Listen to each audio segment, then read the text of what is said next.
something I was particularly excited about on this machine. Because you can see on the screen here, you have a DE and a SL setting. And the setting stands for slow. The DE stands for default. And in default mode, it's got a really quick recovery speed, fantastic separation, pretty much what you would expect out of this machine. But if you get in a site where the targets are sparse and deep, if you put it in the slow mode, that adds significant depth to the detector. I could probably demonstrate that to you right here. Pretty easy.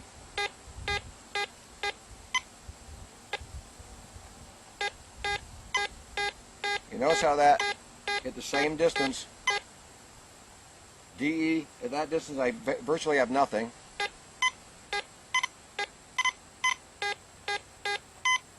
In SL I have quite a strong signal at that distance. It's a little slow recovery speed, it gathers more signal. And out in the field, this will just turn your old colonial fields right on. You're going to pull things out of the ground you didn't really think was possible before. It's a very, very nice tool. It's something that a lot of guys are finding out is a very, very handy tool on this particular machine. Our next setting, sensitivity. Again, defaults to 60, goes up to 99. And again, when you buy this machine brand new out of the box, you probably want to start out at 60 to get the feel for the machine, see how things sound. And as you get the feel, grow confident in the machine, you can start cranking your sensitivity up for better depth and better performance. Our next setting is threshold. And you'll notice out of the box, the threshold is set at -3. It's set at -3 because that's a very good performance setting right there. But again, like on the F75, the threshold is a very, very good tool for tailoring the machine to the particular ground die in. Again, if you go really negative on the threshold, you can actually tune out small, little tiny bits of debris that might be causing you some grief. You turn it back up, they'll come back, but you can get rid of them by turning the threshold up. Think of it as just another sensitivity adjustment on the detector. If you want to enhance your response, you crank that up in the positive range. See, we're getting a little interference from the fencing back of us right here. But watch when I go negative. Gone. That's another very, very good, strong tool for customizing, tailoring your machine to the surrounding conditions and environment.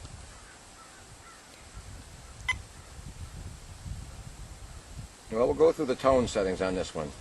Again, this is again very, very much like the F75. Have a single tone. It's the same type thing every time you swing over the detector. It sounds exactly the same. I go up to 1F.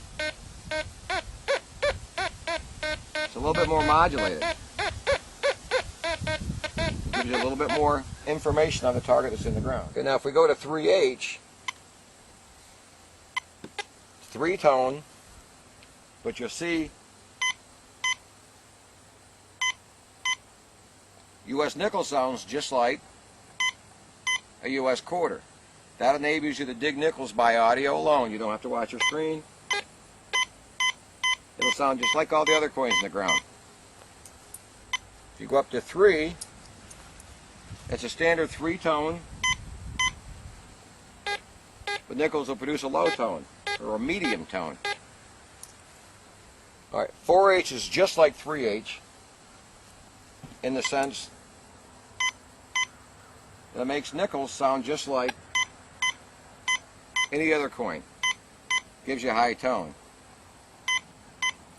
All the coins we have sound high.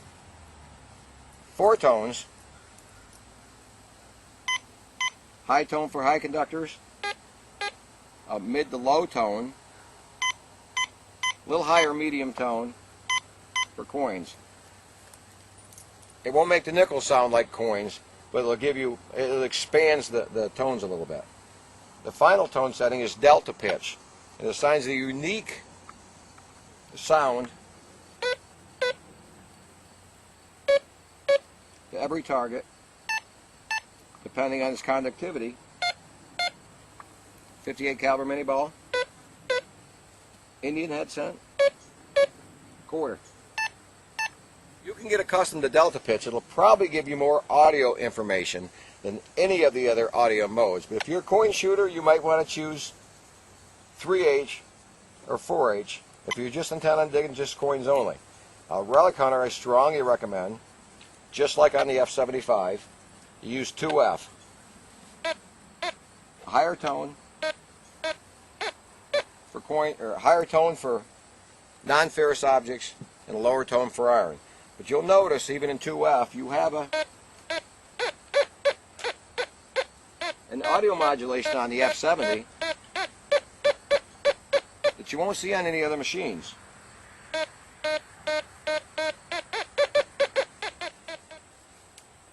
The F70 will give you a lot of audio cues that you simply won't find on other machines due to the modulation in the audio circuit.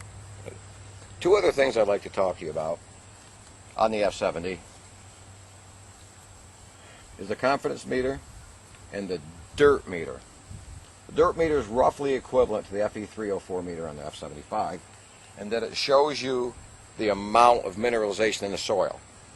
Like we talked about on the other machine, the ground balance or phase number will tell you the type of mineralization, but the dirt will tell you how mineralized the soil is. And over here we have a confidence meter. Again, the more segments that has, the more confident it is that it's what it's telling you it is, which is a US quarter right here. Same with a nickel. Now if we take the machine and put it on the ground over here and pump the coil over the spot, say where we ground balanced a minute ago, you'll see now we have a single bar in the dirt meter. That's roughly telling you the amount of ground mineralization, which here is actually quite low considering the state we're in. And again, just another valuable piece of information to help you tailor your machine to the existing conditions in the area you're hunting in. Let's take a couple seconds and ground balance the F70. It's extremely easy to do. One button, 30-second operation.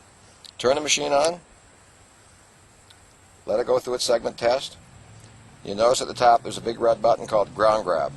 All you do is literally push your pinpoint, find a clean patch of ground, lift the coil off the ground, push and hold the button. By default it'll be 90, and pump the coil. Between probably about 1 inch off the ground and 6 or 7 inches off the ground, and that's your ground balance value right there. Extremely easy to do, only takes seconds, and you can do this on the fly in the field no matter where you're hunting. Well, come join us, have fun, and we'll see you all in the field.